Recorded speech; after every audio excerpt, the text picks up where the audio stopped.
Debonair. Okay. No, man. What is your advice for people who are like newly single, who like been in a relationship for a long time and might not know how to be alone? What is your advice to them? I believe that however long you were in a relationship, it takes half of that time to fully detach yourself from someone. I have a homegirl I went to high school with. She was married for like 10 or 11 years. She got divorced a year ago. And so she's like, oh, I want to start dating. I'm like, no, don't start dating. You need at least to be single for at least about 4 or 5 years before you can fully detach yourself from that person. So if you were in a relationship with your ex for 4 years, I think you should be single for at least 2 years to fully detach yourself. Yeah, at least minimum. That doesn't mean you can't date. You can still date, obviously, but don't date any guy serious. Let every guy know, hey, yo, listen, I just got a long-term relationship. I'm looking for them to serious. We can go out and have pizza or whatever, whatever outing, just chill and relax and get to know each other, and then we'll see what's up. You know what I'm saying? Because what I don't want to happen is for you to date someone immediately after a long-term relationship. Rebound on that guy, have that guy fall in love with you, and once you snap out of that rebound and realize he's a rebound, you're going to be completely detached from him, and now you just hurt this guy who's going to go and do it to somebody else. You know what I'm saying? Exactly. So, but yeah, that's minimal. However long you were with someone, at least be single for half that time. Half that time just to get to know you. I feel like you lose yourself when you're with somebody sometimes. Yeah, you do. For so long. Definitely, like you don't even know, like, what do you do for fun? And I'm like, I don't know, like I would always be with Buddy, like yeah. Seriously. But yeah, I think it's something. Yeah, my first advice for you, man, start back your channel, get back active on social media, because you seem to love it. When I first met you, you was all for it, man. You was killing it. Yeah, no, he got like really, I guess you would call it insecure. I don't know what it is, but he did not like me on social media. And it's insecurities. It's insecurities, yeah. Yeah, I was just like, okay, like maybe I'm actually doing something wrong. I'm like, okay, this person I'll call my best friend is telling me like he doesn't like me doing it. Maybe I'm doing something wrong. I was being an idiot. You can't let somebody deter you from your dreams or stuff that you just like to do. Yeah. So I know that now, but and women like social media, man. So it's not like you were doing anything crazy on social media, man. Cause like if you was like out here twerking or something like that, then I'd be like, hey, yo, I ain't gonna lie, he got a point. I'd be like, yeah, you listen, I'm missing the BBL. I'm missing the BBL. But yeah, no, like it was, I don't know.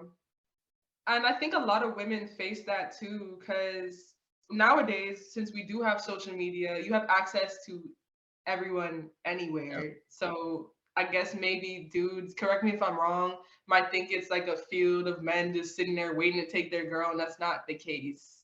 Yeah. Loyalty lies within the person, not the people around them. So yeah. Yeah. Yeah. No, it's an insecurity thing. And a lot of things I tell a lot of guys is if you want to date an attractive woman, please believe you're gonna have guys try to holler at her. Like, you know what I'm saying? Like I don't get it. Like if you look at a chick and you think, damn, she cute, or she got a fat ass or fat titties or whatever it is, I guarantee you there's 100 guys that walk past her that thought the exact same thing. So if you're thinking that, like, no, for real, that's how stupid they are. That's literally how stupid they are. Okay, well, I'm with this badass chick that's a 9 on Instagram, so I should be the only one that's, texting her call. Like, no, that's not how it goes, bro. You're gonna have 100 guys trying to holler at her. You know what I'm saying? Me personally, I take it as a compliment, man. Like whenever I used to be moving around with whatever chick that I'm with, and I see guys looking back, I'm like, yeah, I know, bro, that ass fat. I know. I look bad with them. I'm like, yeah, I know. Yeah. I see it. I'm with that. Yeah. You know what I'm saying? So I take it as a compliment. When someone's in love with you, they're not gonna cheat on you. Yeah. Yeah. So now I'm sorry you had to deal through that. I'm sorry you had to go through all that, bro. I'm sorry. PTSD. I hear you, man. I hear you. Focus on you. Get back enrolled and stuff that you want to do. If you want to go back to school, you can. Get back on social media. Get back posting. Get back. You know what I'm saying? Being consistent with it. You know what I'm saying? Doing your own thing. Start anew. That should be your first video. Like, hey, yo, listen. Like, this is what happened with me and my ex. I'm here now. New name, new channel, new blah blah blah. You know what I'm saying? New everything. Yeah. You know what I'm saying? So you can start vlogs about that. Like starting vlogs about how to get over how you're getting over your ex. You can do something like that. I'm still struggling, but I can maybe I could touch somebody that's going through the same thing, but There's a lot of Yeah, there's a lot of people that's going through it, man. When I first started doing my relationship videos, I was embarrassed. Like when I did my first one, it's called No One Went to Leave. When I did my first video, I was embarrassed because I was like, damn, people gonna be laughing at me, this, that, and the third. Like, you know, because a lot of guys usually don't come out and talk about the stuff that they've been through in relationships. And when I did it, man, I was surprised. I had like a lot of guys in the comments like, yo, bro, I went through the same thing. I got hurt. Da, da, da. I was shocked. I was like, damn. So you never know, man. Like I'm for real. You never know. I almost did not post a lot of my videos because I didn't want people thinking I was, oh, damn, you this, you that. But once I posted it, like the comments is still there. Like all in the comment section, a lot of guys, oh, yo, bro, thank you, bro. You did this, that, third, blah, blah, blah. Like it's crazy, man. So you can be that one. You can be that one. I know. I feel like just with every like all the experiences I have, I know I'm only 21 years old. I sound like I'm 30, but like I feel like I can help somebody, honestly. Yeah. Not everyone has like a family member or a friend that could give them good advice. Yeah.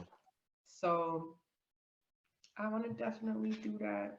You need to. You should start doing it. That should be your first welcome back video. You know what I'm like, saying? Are they gonna like me? Like, no. You should call your first video. You should call it first day out, first day single. Literally. Oh my gosh. What inspired you to do YouTube? I always wanted to do YouTube. When it first came out, when I was in high school, I think I was in middle school. I was in 8th grade, 8th or 9th grade. I can't remember. When YouTube first came out, I always wanted to do it. I always thought it was cool, but I was poor as hell. I couldn't afford a camera. And this is back then. This is back when phones had buttons on it. It didn't even have a camera on it. So you need to have a camcorder. You know what I'm saying? So I didn't have internet. I didn't have a recorder, a camera, and I didn't have you know, like a computer to edit the videos on. You know what I'm saying? So I just had to wait. So by the time I got to college, when I was final, I was like, man, you know what, let me just do it. It was like 10 years in the making, you know what I'm saying? So I just I don't know, I just hit the ground running, man. I don't know. But I always wanted to do YouTube. I just never had the materials for it. Finish line, I ran past it. So egotistic, so cocky, so conceited, cause I'm better than your average. I'm mad sick when I spit that shit. When I spit that flow, she gon' want to catch my drift. Soon as a nigga get some money, they try to spit on it. They ain't put it on this bottle, so they can't sip on this. Don't you try to boost me up, don't try to get on, bitch. Cause I'ma act like I don't know you, nigga, that's real shit. I'm from a place where you get chased with full clips, AKs and that type of shit. By the police, bitch. They quit to throw the seeds on you, so grow away from you.